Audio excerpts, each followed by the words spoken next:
रूस एक ऐसा देश जो आकार में दुनिया का सबसे बड़ा देश है, जहां सर्दियों में बर्फ की सफेद चादर बिछ जाती है। मॉस्को और सेंट पीटर्सबर्ग जैसे शहर जिस देश के इतिहास और भव्यता की मिसाल हैं, जहां यूरोप की सबसे लंबी नदी वोल्गा बहती है, प्याज के आकार के गुंबद वाले रंगीन चर्च जहां पर देखे जा सकते हैं, और बैले डांस, फिगर स्केटिंग जिस देश की खास पहचान है, वो देश है रूस। इस देश के बारे में ऐसा बहुत कुछ खास है जो आपको जरूर जानना चाहिए। इसलिए चलिए हमारे साथ रूस की यात्रा पर। रूस एक अंतर महाद्वीपीय देश है क्योंकि ये एशिया और यूरोप दो महाद्वीपों में आता है। इसका लगभग 77% भूभाग एशिया महाद्वीप में है, जो मुख्य रूप से साइबेरिया के नाम से जाना जाता है। वहीं इसका लगभग 23% हिस्सा जो घनी आबादी वाला और सांस्कृतिक रूप से महत्वपूर्ण हिस्सा है, वो यूरोप महाद्वीप में है। इसलिए कहा जाता है कि रूस में सूरज एक ही दिन में दो महाद्वीपों पर उगता और ढलता है। यूराल पर्वत श्रृंखला और यूराल नदी पारंपरिक रूप से एशिया और यूरोप के बीच की भौगोलिक सीमा मानी जाती है। इस देश का क्षेत्रफल लगभग 17.1 मिलियन वर्ग किलोमीटर है, जो इसे दुनिया का सबसे बड़ा देश बनाता है। ये कनाडा से लगभग 1.7 गुना बड़ा है, जो कि दुनिया का दूसरा सबसे बड़ा देश है। रूस की थल सीमा 14 देशों से लगती है। इसके उत्तर पश्चिम में नॉर्वे और फिनलैंड है, पश्चिम में एस्टोनिया, लातविया, बेलारूस और यूक्रेन है, और कैलिनिनग्राड एक्सक्लेव जो कि रूस के मुख्य भूभाग से दूर है। उसके जरिए लिथुआनिया और पोलैंड की सीमाएं भी इससे लगती हैं। इसके दक्षिण पश्चिम में जॉर्जिया और अज़रबैजान है, जबकि दक्षिण में कजाकिस्तान, मंगोलिया, चीन और उत्तर कोरिया इसके पड़ोसी देश हैं। इसके पूर्व में विशाल प्रशांत महासागर स्थित है। अपनी विशालता के साथ रूस लगभग 37,653 किलोमीटर लंबी तट रेखा रखता है, जो कनाडा, नॉर्वे और इंडोनेशिया के बाद दुनिया में चौथी सबसे लंबी तट रेखा है। रूस की राजधानी मॉस्को है, जो मध्य रूस में मॉस्कवा नदी के किनारे स्थित है। इसी नदी के नाम पर मॉस्को को ये नाम मिला। ये शहर इस देश का सबसे बड़ा और सबसे महत्वपूर्ण आर्थिक, राजनीतिक और सांस्कृतिक केंद्र भी है। क्षेत्रफल में पहले नंबर पर आने वाला रूस जनसंख्या में 9वें स्थान पर आता है, क्योंकि इसकी आबादी लगभग 14.4 करोड़ है। और Moscow Oblast, Krasnodar Krai, Saint Petersburg और स्वेर्दलोव्स्क ओब्लास्ट इसके घनी आबादी वाले क्षेत्र हैं। रूस की करेंसी रशियन रूबेल है, जो वर्तमान में 1.10 भारतीय रुपए के बराबर है। इस विशाल देश की एक खासियत इसके टाइम जोन भी है। ये इतना विशाल है कि इसे एक नहीं बल्कि 11 अलग अलग टाइम जोन में डिवाइड किया गया है। इसका मतलब है कि जब पश्चिम में स्थित मॉस्को में सुबह हो रही होती है, तो रूस के सबसे पूर्वी हिस्से में रात होती है। अगर हम भारत से तुलना करें तो भारत का समय मॉस्को से 2 घंटे 30 मिनट आगे चलता है। इस देश की लिटरेसी रेट लगभग 99.7% है, जिससे पता चलता है कि यहाँ का एजुकेशन सिस्टम काफी अच्छा है। यहाँ ज्यादातर एजुकेशन फ्री है और साइंस एंड टेक्नोलॉजी पर ज्यादा फोकस किया जाता है। इसी तरह यहाँ का हेल्थ केयर सिस्टम भी काफी अच्छा है, जिसमें federal compulsory medical insurance fund scheme के जरिए फ्री इलाज की सुविधा मिलती है। रूस में कई धर्मों के लोग साथ रहते हैं। इनमें सबसे ज्यादा लोग रूसी ऑर्थोडॉक्स ईसाई धर्म को मानते हैं, जो कि यहाँ का सबसे बड़ा और पुराना धर्म है। इसके अलावा यहाँ हिंदू, मुस्लिम, कैथोलिक, यहूदी और बौद्ध धर्म को मानने वाले लोग भी हैं। इस देश की एकमात्र राष्ट्रीय और आधिकारिक भाषा रूसी भाषा है, लेकिन यहाँ पर चेचन, तातार, बश्किर, याकूत, उद्मुर्त, कोमी और मोक्शा जैसी कई स्थानीय भाषाएं बोली जाती हैं। यहाँ के लोग सामाजिक संबंधों को बहुत महत्व देते हैं। रूसी लोगों के लिए परिवार और बड़ों के सम्मान का महत्व सबसे ज्यादा होता है। ये लोग अपनी मेहमान नवाजी के लिए भी जाने जाते हैं। प्रकृति से गहरा लगाव और खेलों का भरपूर मजा लेना भी इनकी खासियत है। रूस में खेलों का बहुत बड़ा महत्व है और यहाँ पर कई तरह के खेल बेहद लोकप्रिय है, जिनमें से कुछ तो विश्व स्तर पर भी अपनी पहचान बना चुके हैं। फुटबॉल, आइस हॉकी, बास्केटबॉल और वॉलीबॉल जैसे खेल यहाँ पर बड़े चाव से देखे और खेले जाते हैं। बायथलॉन, बॉक्सिंग, रेसलिंग और सांबो जैसे मार्शल आर्ट्स भी यहाँ पर खूब पसंद किए जाते हैं। इसके अलावा टेनिस, एथलेटिक्स और जिम्नास्टिक्स में भी रूसी एथलीट्स ने हमेशा शानदार परफॉर्म किया है।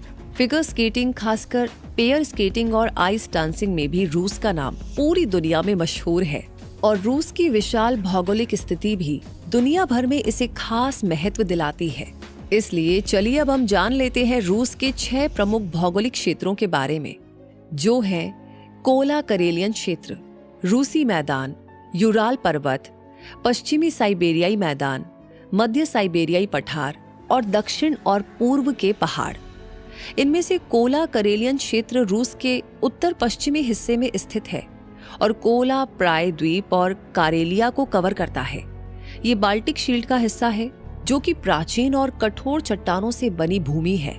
टुंड्रा, बोरियल वन और पहाड़ियां इसी क्षेत्र में आती हैं। बात करें रूसी मैदान या रशियन प्लेन की, जो पूर्वी यूरोप का एक विशाल और ज्यादातर समतल मैदान है और यूराल पर्वत से लेकर के पश्चिमी सीमाओं तक फैला हुआ है। ये यूरोप के सबसे बड़े मैदानों में से एक है और अत्यधिक उपजाऊ मिट्टी के लिए जाना जाता है, जो इसे रूस के कृषि उत्पादन का केंद्र बनाती है। वोल्गा नदी इसी मैदान से होकर के बहती है। अब बारी आती है यूराल पर्वत की। ये पर्वत श्रृंखला उत्तर से दक्षिण तक फैली हुई है और पारंपरिक रूप से यूरोपीय रूस को एशियाई रूस से अलग करती है। ये बहुत ऊंचे पहाड़ नहीं है, क्योंकि इनकी औसत ऊंचाई 1000 से 1300 मीटर के बीच है, लेकिन ये खनिजों और जीवाश्म ईंधन से भरपूर है, जिसकी वजह से औद्योगिक विकास के लिए इनका महत्व और भी ज्यादा बढ़ जाता है। इसके बाद है पश्चिमी साइबेरियाई मैदान या वेस्ट साइबेरियन प्लेन, जो यूराल पर्वत के पूर्व में स्थित दुनिया के सबसे बड़े समतल मैदानों में से एक है। ये उत्तर में आर्कटिक महासागर से लेकर के दक्षिण में अल्ताई पहाड़ों की तलहटी तक फैला हुआ है। इस क्षेत्र में टुंड्रा, टैगा और स्टेपी जैसे प्राकृतिक क्षेत्र पाए जाते हैं। इसका अधिकांश भाग दलदली है और यहाँ पर विशाल तेल और गैस के भंडार भी हैं। और अब जानते हैं मध्य साइबेरियाई पठार या सेंट्रल साइबेरियन प्लेटो के बारे में, जो पश्चिमी साइबेरियाई मैदान के पूर्व में येनिसेई और लेना नदियों के बीच स्थित एक विशाल पठारी क्षेत्र है। इसकी औसत ऊंचाई 500 से 700 मीटर है, लेकिन यहाँ पर पुतोराना पठार जैसे कुछ ऊंचे क्षेत्र भी हैं। यहाँ का अधिकांश क्षेत्र शंकुधारी वनों से ढका हुआ है और छठा भौगोलिक क्षेत्र है दक्षिण और पूर्व के पहाड़। रूस के दक्षिणी और पूर्वी किनारे पर कई प्रमुख पर्वत श्रृंखलाएं हैं, जैसे काकेशस पर्वत, जो कि यूरोप के सबसे ऊंचे पहाड़ हैं। इनमें माउंट एल्ब्रस भी शामिल है, जो 5642 मीटर की ऊंचाई के साथ रूस और यूरोप का सबसे ऊंचा शिखर है। इसके अलावा साइबेरियाई में अल्ताई, सायन और बाइकाल के आसपास के पहाड़ इसी क्षेत्र में आते हैं और सुदूर पूर्व में कामचटका प्रायद्वीप पर स्थित ज्वालामुखी पर्वत भी इसी का हिस्सा है। रूस का सबसे ऊंचा बिंदु माउंट एल्ब्रूस है और सबसे निचला बिंदु कैस्पियन सागर है, जो समुद्र तल से -28 मीटर नीचे स्थित है। रूस के भौगोलिक क्षेत्रों में मौजूद प्राकृतिक क्षेत्रों को थोड़ा विस्तार से जाने तो ये प्राकृतिक क्षेत्र है टुंड्रा, टैगा, स्टेपी, शुष्क क्षेत्र और पहाड़। ये क्षेत्र रूस की जैव विविधता को सीधे तौर पर प्रभावित करते हैं, जिससे रूस दुनिया के सबसे जैव विविध देशों में से एक बन जाता है। यहाँ आर्कटिक टुंड्रा, बोरियल वन, समशीतोष्ण वन, घास के मैदान और पहाड़ी क्षेत्र जैसे अनेक इकोसिस्टम हैं। रूस के प्राकृतिक क्षेत्र टुंड्रा की अगर बात की जाए तो रूस के उत्तरी ध्रुवीय क्षेत्रों में पाई जाने वाली टुंड्रा में तापमान बहुत कम रहता है, इसलिए यहाँ पर पेड़ नहीं उग पाते। यहाँ स्थायी रूप से जमी मिट्टी, परमाफ्रॉस्ट और काई, लाइकेन और छोटी झाड़ियों जैसी वनस्पति पाई जाती हैं। ये रेंडियर और आर्कटिक लोमड़ी का घर है। यहाँ ध्रुवीय भालू भी पाए जाते हैं, खासकर तटवर्ती इलाकों में। वहीं टैगा या फॉरेस्ट जोन टुंड्रा के दक्षिण में स्थित रूस का सबसे बड़ा प्राकृतिक क्षेत्र है और दुनिया का सबसे बड़ा शंकुधारी वन भी है। यहाँ मुख्य रूप से चीड़, स्प्रूस और फर जैसे पेड़ पाए जाते हैं। ये विशाल जंगल दुनिया के बोरियल वन का एक बड़ा हिस्सा है, जो वैश्विक जैव विविधता में महत्वपूर्ण योगदान देता है। इस क्षेत्र में भूरे भालू, मूस, भेड़िए और साइबेरियाई बाघ आसानी से देखे जा सकते हैं। यहाँ लिंक्स और विभिन्न प्रकार के शिकारी पक्षी भी मिलते हैं।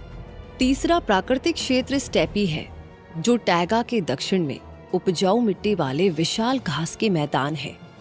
ऐतिहासिक रूप से ये मैदान खानाबदोश जनजातियों का घर रहे हैं और अब बड़े पैमाने पर कृषि के लिए उपयोग किए जाते हैं। यहाँ पर कई तरह की घास, ट्यूलिप और पॉपीज उगते हैं और ये मैदान छोटे जानवरों जैसे ग्राउंड स्क्विरल और बजार्ड जैसे शिकारी पक्षियों का आवास है। साइगा एंटीलोप जैसे बड़े शाकाहारी भी कभी कभी यहाँ पर देखे जाते हैं।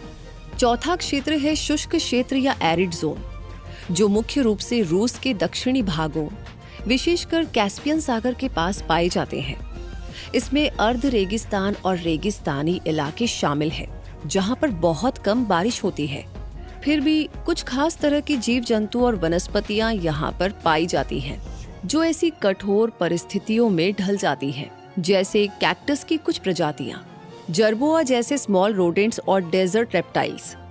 और पांचवा प्राकृतिक क्षेत्र पहाड़, विभिन्न पर्वत श्रृंखलाओं में पाए जाने वाले ऊंचाई वाले क्षेत्र हैं, जहाँ की वनस्पति और जलवायु ऊंचाई के अनुसार बदलती रहती है। इसमें अल्पाइन घास के मैदान और बर्फीली चोटियां शामिल है। काकेशस पर्वत, जो कि रूस के दक्षिण पश्चिम में है, अपनी खास जैव विविधता के लिए जाने जाते हैं।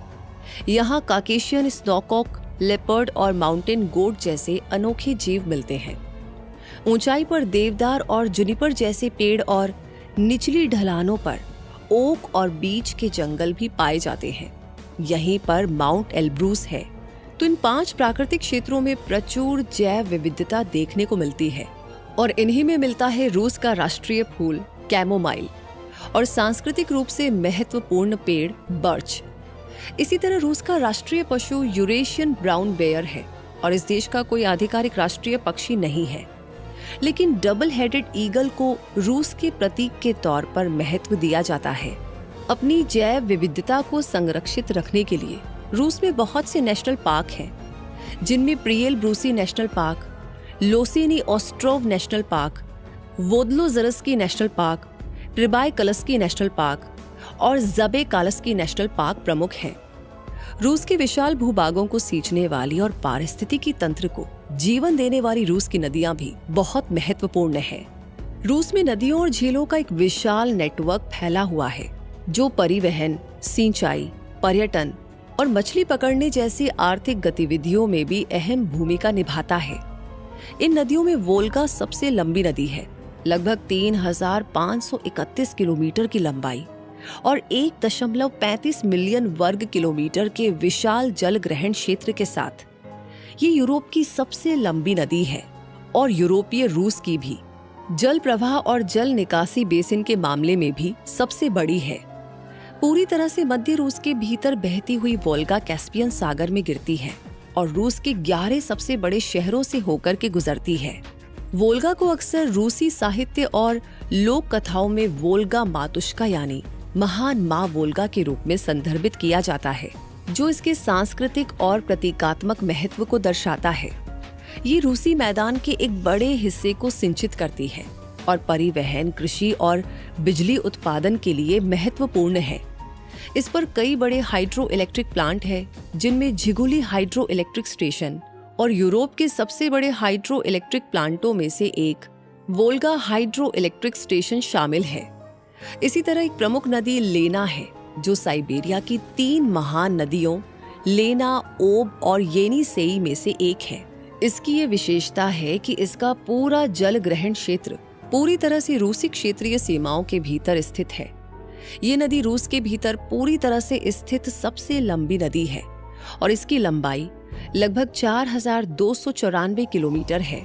इसके जल ग्रहण क्षेत्र का लगभग 77% हिस्सा परमाफ्रॉस्ट यानी स्थायी रूप से जमी हुई मिट्टी से ढका हुआ है, जो साइबेरियाई परिदृश्य की एक विशेषता है। साइबेरिया की एक और बड़ी नदी है, जिसका नाम है येनिसेई, जिसकी लंबाई लगभग 3487 किलोमीटर है और ये अपनी लंबाई और पानी की भारी मात्रा के लिए जानी जाती है। इस पर बना सायोनो-शुंशेस्काया प्लांट रूस का सबसे बड़ा हाइड्रो इलेक्ट्रिक पावर प्लांट है। अमूर नदी भी एक प्रमुख नदी है जो कि रूस और चीन के बीच की सीमा का एक हिस्सा बनाती है और प्रशांत महासागर में जाकर के मिलती है। इसकी लंबाई लगभग 2824 किलोमीटर है। इनके अलावा रूस में डॉन, कामा, ओका और नॉर्दर्न डिविना जैसी नदियां भी हैं। इसी तरह रूस की प्रमुख नदी प्रणाली है ओब-इर्तिश नदी प्रणाली, जिसकी कुल लंबाई लगभग 5410 किलोमीटर है। इसमें ओब मुख्य नदी है और इर्तिश इसकी सबसे बड़ी सहायक नदी है। ये प्रणाली साइबेरिया के बड़े भूभाग से होकर के बहती है और क्षेत्र के तेल, गैस, शिपिंग व ऊर्जा उत्पादन में प्रमुख भूमिका निभाती है। नदियों के साथ साथ रूस में दुनिया की कुछ सबसे महत्वपूर्ण झीलें भी हैं, जैसे कि बैकाल झील, जो कि साइबेरिया में स्थित है। वो दुनिया की सबसे गहरी झील होने के साथ साथ आयतन के अनुसार ताजे पानी की दुनिया की सबसे बड़ी झील भी है। इसमें दुनिया के सतही मीठे पानी का लगभग 20% हिस्सा है और इसकी अधिकतम गहराई लगभग 1642 मीटर या 1.64 किलोमीटर है। इसी तरह लाडोगा झील उत्तर पश्चिमी रूस में स्थित यूरोप की सबसे बड़ी झील है और इसका क्षेत्रफल लगभग 17,700 वर्ग किलोमीटर है। ये सेंट पीटर्सबर्ग शहर के लिए पीने के पानी का एक महत्वपूर्ण स्रोत है। और ओनेगा झील यूरोप की दूसरी सबसे बड़ी झील है, जिसका क्षेत्रफल लगभग 9,700 वर्ग किलोमीटर है। इनके अलावा कैस्पियन सागर एक अंतर्देशीय खारे पानी की झील है, जो कि अपने विशाल आकार की वजह से सागर कहलाती है। क्षेत्रफल के हिसाब से तो ये रूस की सबसे बड़ी झील है। ये रूस, कजाकिस्तान, तुर्कमेनिस्तान, अजरबैजान और ईरान के बीच स्थित है। रूस का सबसे निचला बिंदु इसी कैस्पियन सागर में है और ये झील अपने विशाल तेल और गैस भंडारों के लिए महत्वपूर्ण है।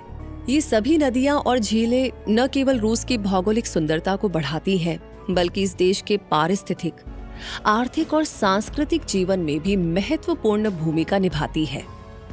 रूस की जलवायु पर अगर हम नजर डालें तो इस देश के अधिकतर हिस्सों में लंबी और बेहद ठंडी सर्दियां होती हैं। इन सर्दियों में जमीन का एक बड़ा हिस्सा अक्सर मोटी बर्फ की चादर से ढका रहता है। साइबेरिया और उत्तरी क्षेत्रों में सर्दियां 6 से 8 महीने तक चलती हैं और तापमान -30 से -50 डिग्री सेल्सियस तक गिर जाता है। यहाँ पर गर्मियां अक्सर छोटी होती हैं, खासकर उत्तरी और साइबेरियाई इलाकों में, जहाँ पर गर्मी मुश्किल से 1 से 2 महीने टिकती है और औसत तापमान 15 से 25 डिग्री सेल्सियस के बीच रहता है। दक्षिण और तटीय क्षेत्रों में जलवायु थोड़ी हल्की होती है, लेकिन फिर भी ये कहना सही होगा कि रूस एक ठंडा देश है, जहाँ पर अधिकतर समय सर्द मौसम का प्रभाव रहता है। और अब बारी आती है रूस के इतिहास को जानने की और इस देश को अपना ये नाम कैसे मिला, ये पता लगाने की।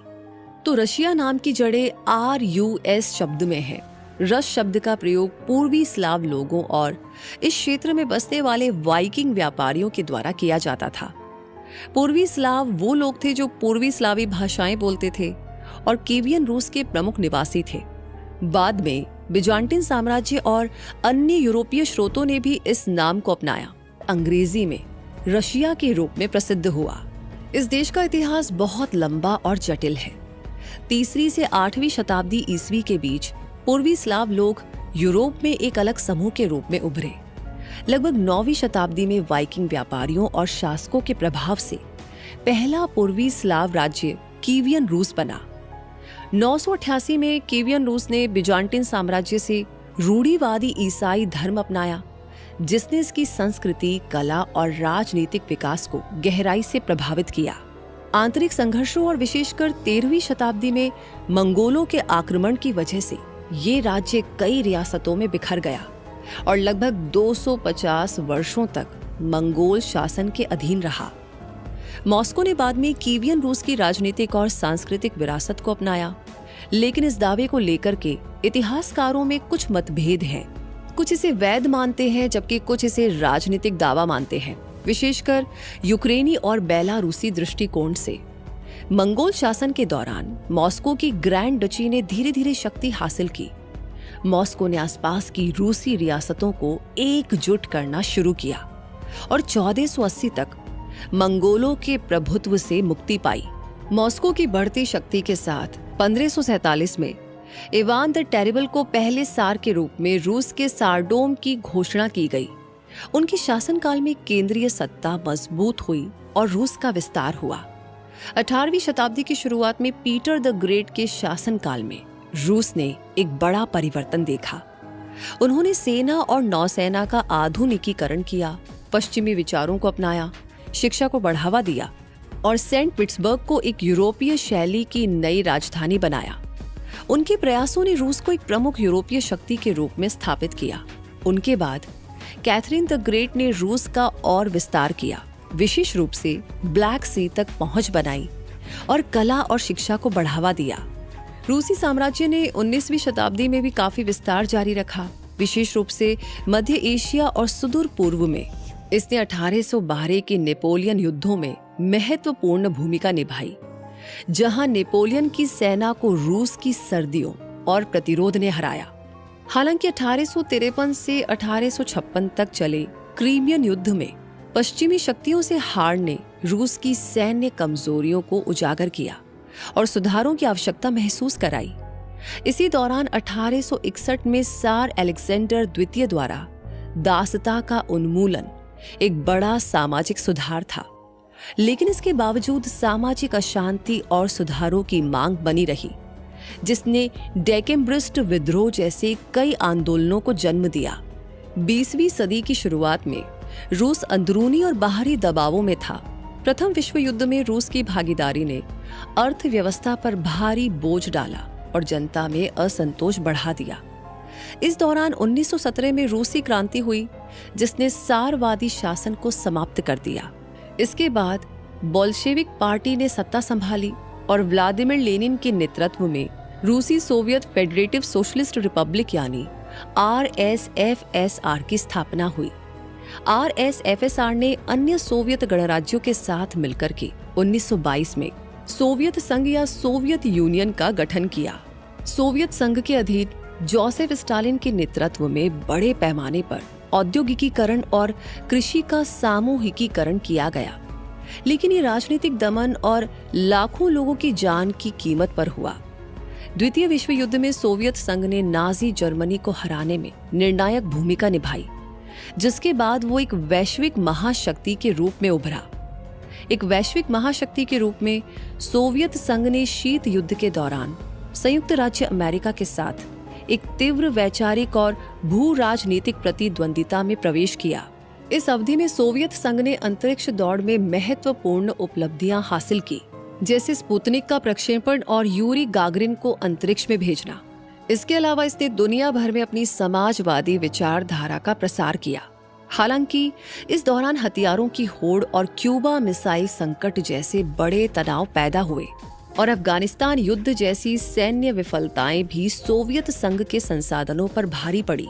निकोलो खरुश्चेव ने स्टालिन की कुछ दमनकारी नीतियों को कम किया और बाद में मिखाइल गोर्बाचेव ने 1980 के दशक में आर्थिक पुनर्गठन और खुलेपन जैसी सुधारवादी नीतियां पेश की। इन नीतियों ने लंबे समय से चली आ रही आर्थिक समस्याओं और जातीय तनावों को उजागर किया, जिससे सोवियत संघ के पतन की प्रक्रिया तेज हुई। 1991 में सोवियत संघ के विघटन के बाद आधुनिक रूसी संघ या रशियन फेडरेशन का उदय हुआ। इस बदलाव के साथ ही रूस ने राजनीतिक और अर्थव्यवस्था दोनों में बड़े बदलाव देखे।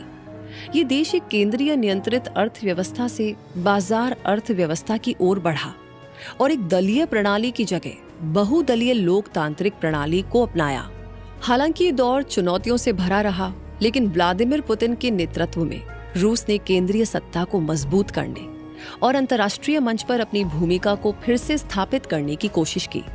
रूस ने यूक्रेन पर अपने प्रभाव क्षेत्र को बनाए रखने और नाटो के विस्तार को रोकने के उद्देश्य से 2022 में यूक्रेन पर सैन्य आक्रमण किया, जिसने पूरी दुनिया की राजनीति को बहुत गहराई से प्रभावित किया।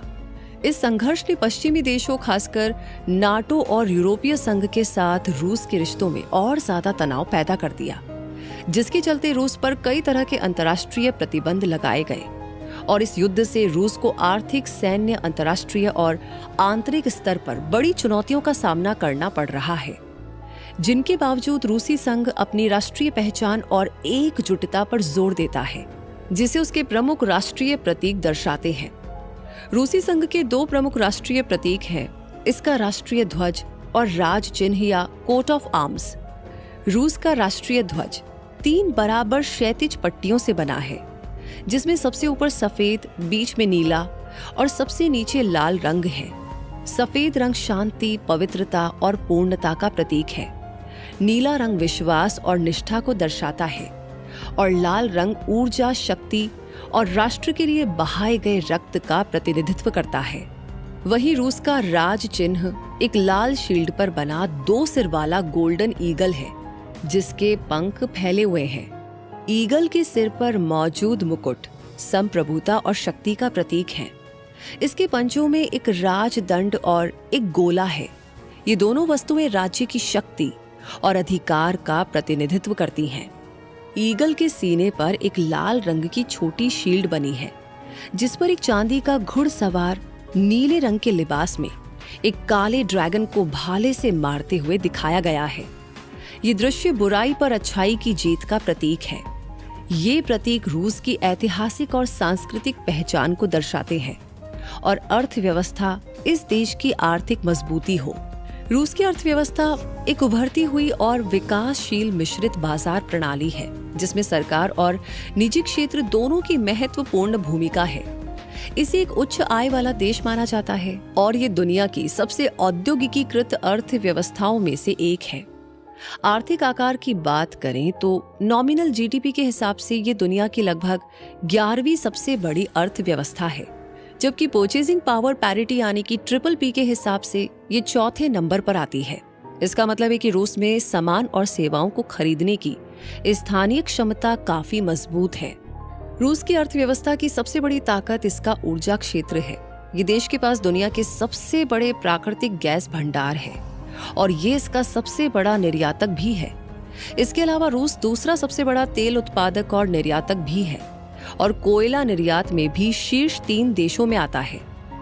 ऊर्जा के अलावा रूस कृषि और सैन्य उद्योगों में भी एक महत्वपूर्ण वैश्विक प्रतिभागी है। ये दुनिया का सबसे बड़ा गेहूं निर्यातक है और एक बड़ा हथियार निर्यातक भी है। सैन्य ताकत के मामले में रूस को दुनिया की दूसरी सबसे शक्तिशाली सेना माना जाता है। लेकिन साल 2022 के बाद रूस यूक्रेन संघर्ष की वजह से रूस को विदेशी निवेश, टेक्नोलॉजी और व्यापार में नुकसान हुआ। रूबेल की कीमत में गिरावट आई, लेकिन रूस ने अपनी अर्थव्यवस्था को स्थिर बनाए रखने की पूरी कोशिश की और घरेलू उत्पादन, आत्मनिर्भरता और आंतरिक विकास पर विशेष जोर दिया। हालांकि हाईटेक सेक्टर जैसे माइक्रोचिप्स, मशीन टूल्स और इलेक्ट्रॉनिक्स में रूस अभी भी पश्चिमी तकनीक पर निर्भर है, जो इसकी आत्मनिर्भरता की दिशा में एक बड़ी चुनौती बनी हुई है। जहां तक इंफ्रास्ट्रक्चर की बात है तो रूस के मॉस्को और सेंट पीटर्सबर्ग जैसे बड़े शहरों में आधुनिक और अच्छा इंफ्रास्ट्रक्चर दिखाई देता है। वहीं साइबेरिया और सुदूर पूर्व के दूर दराज इलाकों में कठिन मौसम, विशाल दूरियों और कम निवेश के चलते कई चुनौतियां हैं। फिर भी रूस का रेलवे नेटवर्क दुनिया का सबसे बड़ा रेलवे नेटवर्क है, जो देश के हर कोने को जोड़ता है। इस विशाल नेटवर्क में प्रसिद्ध ट्रांस साइबेरियन रेलवे भी शामिल है, जो मॉस्को से लेकर के प्रशांत तट तक फैला हुआ है। देश का पॉलिटिकल स्ट्रक्चर देखें तो रूस एक लोकतांत्रिक संघीय राज्य है, यानी डेमोक्रेटिक फेडरल स्टेट, जहां पर जनता अपने प्रतिनिधियों को चुनती है। इसकी विधायिका को फेडरल असेंबली कहा जाता है, जो 2 सदनों में बटी है, काउंसिल ऑफ फेडरेशन और स्टेट ड्यूमा। देश का राष्ट्र अध्यक्ष राष्ट्रपति होता है, जो सशस्त्र बलों का सर्वोच्च कमांडर भी होता है। राष्ट्रपति को नागरिक सीधे और गुप्त मतदान से 6 साल के लिए चुनते हैं। सरकार का नेतृत्व चेयरमैन ऑफ द गवर्नमेंट करता है, जिसे राष्ट्रपति स्टेट ड्यूमा की सहमति से नियुक्त करता है। रूस को प्रशासनिक रूप से 85 फेडरल सब्जेक्ट्स या संघीय विषयों में बांटा गया है, जो इसके राज्यों या प्रदेशों के समान है। ये संख्या अंतर्राष्ट्रीय रूप से मान्य है, इनके अलावा यूक्रेन के जिन क्षेत्रों पर रूस अपना दावा करता है वो अंतर्राष्ट्रीय स्तर पर विवादित है। हर फेडरल सब्जेक्ट की अपनी खास पहचान और स्वायत्तता होती है। फेडरल सब्जेक्ट्स मुख्य रूप से 6 प्रकार के होते हैं: रिपब्लिक्स, ऑब्लास्ट, क्राइस, ऑटोनॉमस ऑक्रग्स, ऑटोनॉमस ऑब्लास्ट और सिटीज ऑफ फेडरल सिग्निफिकेंस। इनमें से रिपब्लिक्स ऐसे स्वायत्त क्षेत्र होते हैं जिनकी अपनी संवैधानिक और विधायी शक्तियां होती हैं और ये अक्सर खास जातीय समूहों से जुड़े होते हैं। चेचन रिपब्लिक या रिपब्लिक ऑफ तातरस्तान इसी तरह के क्षेत्र है। ऑब्लास्ट सबसे आम प्रकार के फेडरल सब्जेक्ट्स हैं जो सामान्य प्रांतों की तरह कार्य करते हैं। मॉस्को ऑब्लास्ट या लेनिनग्राद ऑब्लास्ट इसके उदाहरण है। क्राइस भी ऑब्लास्ट जैसे ही होते हैं लेकिन अक्सर आकार में बड़े और भौगोलिक रूप से बाहरी क्षेत्रों में स्थित होते हैं। क्रास्नोडार क्राई या कामचाटका क्राई इसके उदाहरण है। ऑटोनॉमस ऑक्रग्स छोटे कम आबादी वाले क्षेत्र होते हैं जिनमें कुछ हद तक स्वायत्तता होती है और ये अक्सर स्वदेशी आबादी से जुड़े होते हैं। यामालो नेनेट्स ऑटोनॉमस ऑक्रग या खांटी मानसी ऑटोनॉमस ऑक्रुग इस तरह के क्षेत्र हैं। जहां तक ऑटोनॉमस ऑब्लास्ट की बात है तो रूस में इस प्रकार का केवल एक ही फेडरल सब्जेक्ट है, यहूदी ऑटोनॉमस ऑब्लास्ट। और सिटीज ऑफ फेडरल सिग्निफिकेंस ऐसे बड़े महानगरीय क्षेत्र हैं जिनकी स्वायत्तता ज्यादा होती है, जैसे मॉस्को और सेंट पीटर्सबर्ग। तो इन सभी सब्जेक्ट्स को आगे 8 फेडरल डिस्ट्रिक्ट्स या संघीय जिलों में ग्रुप किया गया है जो कि प्रशासनिक सुविधा और केंद्र सरकार के समन्वय के लिए बनाए गए हैं। फेडरल डिस्ट्रिक्ट्स केंद्र सरकार के नियंत्रण और क्षेत्रीय प्रशासन के बीच एक कड़ी का काम करते हैं। इन डिस्ट्रिक्ट्स में central, north western, southern, north Caucasian, Volga, Ural, Siberian और फार ईस्टर्न फेडरल डिस्ट्रिक्ट शामिल हैं। और अब आगे जानते हैं रूस में मनाए जाने वाले शानदार त्योहारों के बारे में जो कि इसकी समृद्ध संस्कृति और विरासत को दर्शाते हैं। यहाँ पर नए साल का जश्न जो दिसंबर के अंत से जनवरी तक चलता है वो रूस की सबसे बड़ी हॉलिडे होती है। इस दौरान मॉस्को के रेड स्क्वायर और सेंट पीटर्सबर्ग में नेवा नदी पर शानदार आतिशबाजी होती है। लोग 0 से भी कम तापमान में पार्कों और चौराहों पर इकट्ठा होकर आधी रात के बाद भी जश्न मनाते हैं। पूरा शहर रोशनी से जगमगा उठता है। रूढ़िवादी कैलेंडर की वजह से ऑर्थोडॉक्स क्रिसमस भी 7 जनवरी को मनाया जाता है जिसमें चर्चों में आधी रात की प्रेयर खास होती है। लंबी रूसी सर्दियों के दौरान मध्य दिसंबर से मध्य जनवरी तक विंटर फेस्टिवल देश भर में पारंपरिक ट्रोइका की सवारी और बर्फ की शानदार मूर्तियों के साथ मनाया जाता है। वहीं फरवरी से मार्च की शुरुआत में मनाया जाने वाला मास्लेनित्सा या पैनकेक वीक सर्दियों के अंत और वसंत के आगमन का उत्सव है जो किसी कार्निवल से कम नहीं। ये सूर्य का सम्मान करने और सर्दियों को अलविदा कहने का जश्न है जिसमें पूरे रूस में परेड, लाइव म्यूजिक और डांस होता है।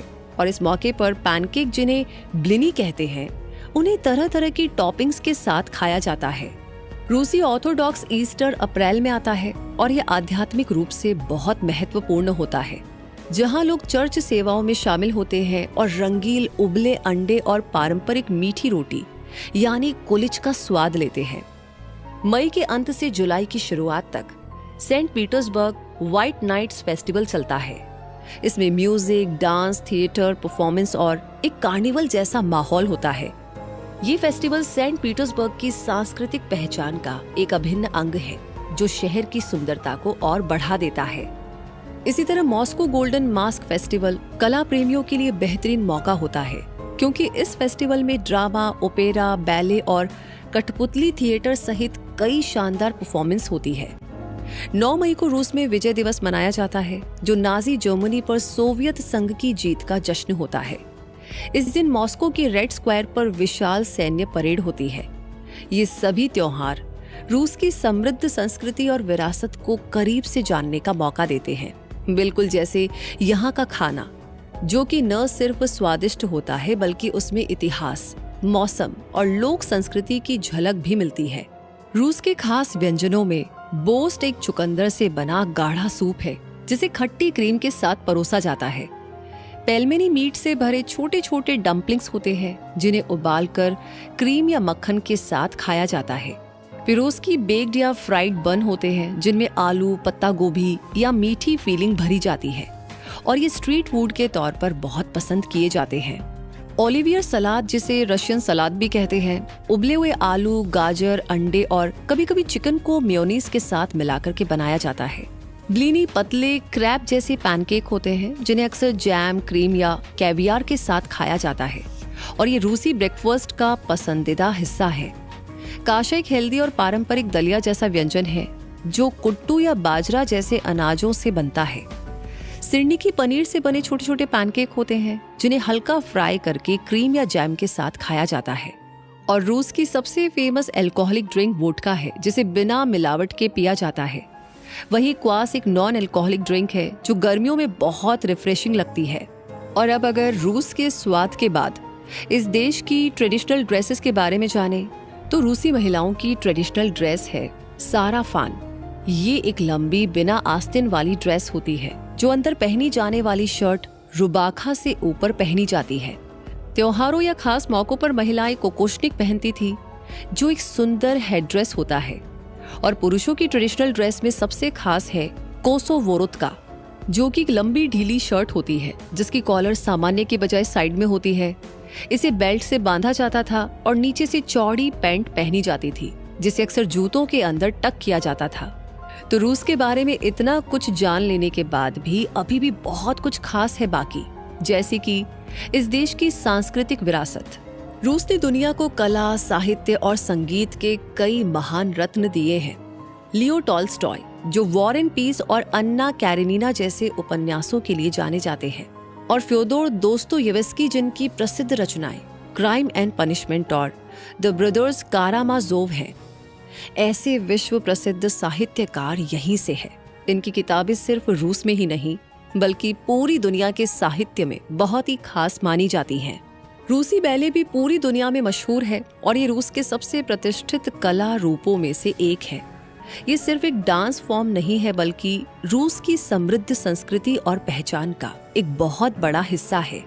बैले डांस के लिए फ्लेक्सिबिलिटी, स्ट्रेंथ, स्टैमिना, बैलेंस और कंट्रोल की जरूरत होती है, जिसके लिए रशियन बैले आर्टिस्ट को टफ ट्रेनिंग से गुजरना होता है। उनकी टेक्निक बहुत अच्छी होती है और वो अपने हाई एक्सटेंशन और डायनामिक टर्न जैसे शानदार मूव्स के लिए जाने जाते हैं। और रूस के सबसे प्रसिद्ध संगीतकार प्योत्र इलिच चैकोव्स्की अपने फेमस बैले म्यूजिक स्वान लेक और द नट क्रैकर के लिए दुनिया भर में मशहूर है। और इसके पर्यटन स्थल भी तो इसे बेहद खास बनाते हैं और आपकी रूस यात्रा को रोमांच से भर सकते हैं। इसकी शुरुआत रूस के बड़े और ऐतिहासिक शहरों से हो सकती है, जैसे कि मॉस्को से। रूस की राजधानी मॉस्को इतिहास और संस्कृति से भरा एक जीवंत शहर है। यहाँ पर आप आइकॉनिक क्रेमलिन देख सकते हैं जो रूसी सरकार का केंद्र है, और कई खूबसूरत कैथेड्रल भी यही है। ये पूरा इलाका रेड स्क्वायर के साथ मिलकर के एक यूनेस्को वर्ल्ड हेरिटेज साइट है और रूसी पहचान का प्रतीक है। रेड स्क्वायर के पास ही आपको शानदार रंगीन और प्यास के आकार के गुंबदों के लिए दुनिया भर में प्रसिद्ध सेंट बेसिल कैथेड्रल मिलेगा, जो रूसी वास्तुकला का एक बेहतरीन उदाहरण है। इसके अलावा रूस के समृद्ध इतिहास और संस्कृति को बयान करने वाला स्टेट हिस्टोरिकल म्यूजियम भी यहीं पर है। कला पसंद करने वालों के लिए बोल्शोई थिएटर और ट्रेट्योकोव गैलरी जरूर देखने लायक है। मॉस्को में ही आपको कोलोमेंस्कोए पार्क में असेंशन का चर्च भी देखने को मिलेगा, जो कि 16वीं सदी का एक अद्भुत पत्थर का चर्च है और ये भी एक यूनेस्को साइट है। मॉस्को से आगे बढ़कर आप सेंट पीटर्सबर्ग की ओर रुख कर सकते हैं, जिसे अक्सर रूस की कल्चरल कैपिटल कहा जाता है। ये शहर अपनी शानदार वास्तुकला, खूबसूरत नहरों और वर्ल्ड क्लास म्यूजियम के लिए जाना जाता है। सेंट पीटर्सबर्ग का ऐतिहासिक केंद्र भी एक यूनेस्को वर्ल्ड हेरिटेज साइट है।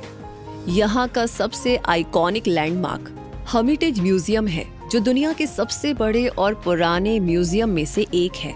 इसके अलावा Peter and Paul Fortress, Church of the Saviour on Spilled Blood और मैरिन्स्की थिएटर भी सेंट पीटर्सबर्ग के कुछ और मेजर अट्रैक्शंस है। पीटर हॉफ भी सेंट पीटर्सबर्ग के पास एक भव्य जगह है, जिसके खूबसूरत फंवारे और महल देखने लायक हैं। इन दो महानगरों के अलावा कजान भी एक बेहद दिलचस्प शहर है, जहां पर आप एक और world heritage site Kazan Kremlin देख सकते हैं, जो कि एक ऐतिहासिक गढ़ है जहां शानदार कुल शरीफ मस्जिद और अनंसिएशन कैथेड्रल जैसी खूबसूरत इमारतें हैं।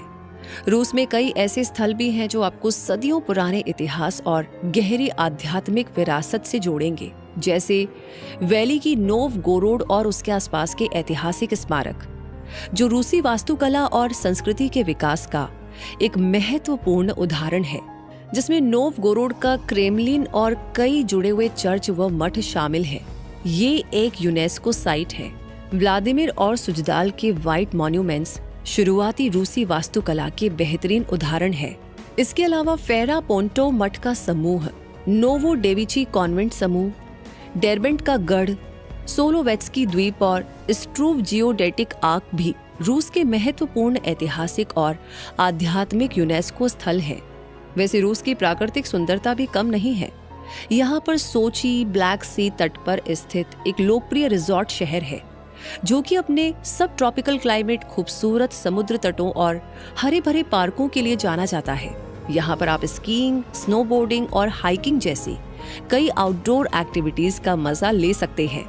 इसी तरह इरकुत्स्क अद्भुत बैकाल झील का प्रवेश द्वार है। व्लादिवोस्तोक रूस के सुदूर पूर्व में एक हलचल भरा बंदरगाह शहर है और प्रसिद्ध ट्रांस साइबेरियन रेलवे का पूर्वी छोर भी है। ये शहर अपनी खूबसूरत बंदरगाह, गोल्डन हॉर्न बे, व्लादिवोस्तोक फोर्ट्रेस और रूसी सबमरीन S-56 म्यूजियम जैसे आकर्षणों के लिए जाना जाता है।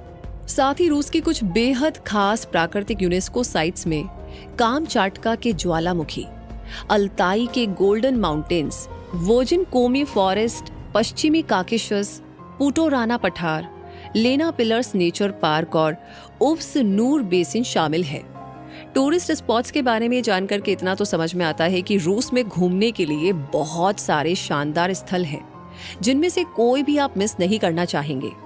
इसलिए ये जान लेते हैं कि रूस की यात्रा के लिए भारतीय नागरिक को पासपोर्ट के साथ फिलहाल वीजा की जरूरत भी होती है और जून से अगस्त के महीने इस देश की यात्रा के लिए सबसे अच्छे रहते हैं।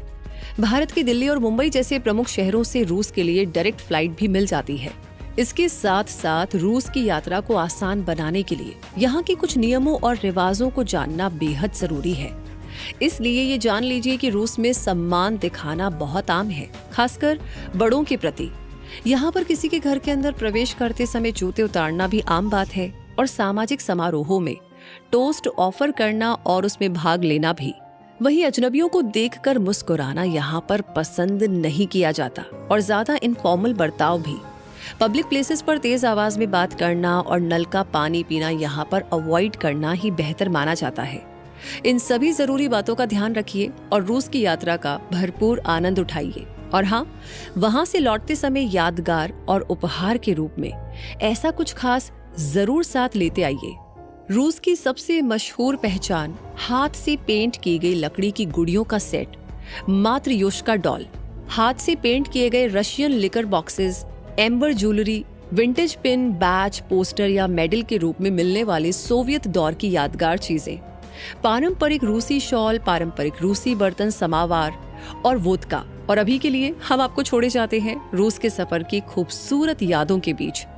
तब तक के लिए मैं रूबी पारिक आपसे कहूंगी, लाइक ऑलरेडी कर दिया है तो शेयर करना बिल्कुल ना भूले अपने दोस्तों के साथ और अपना प्यार और सपोर्ट हमें शेयर करते रहिए कमेंट सेक्शन में।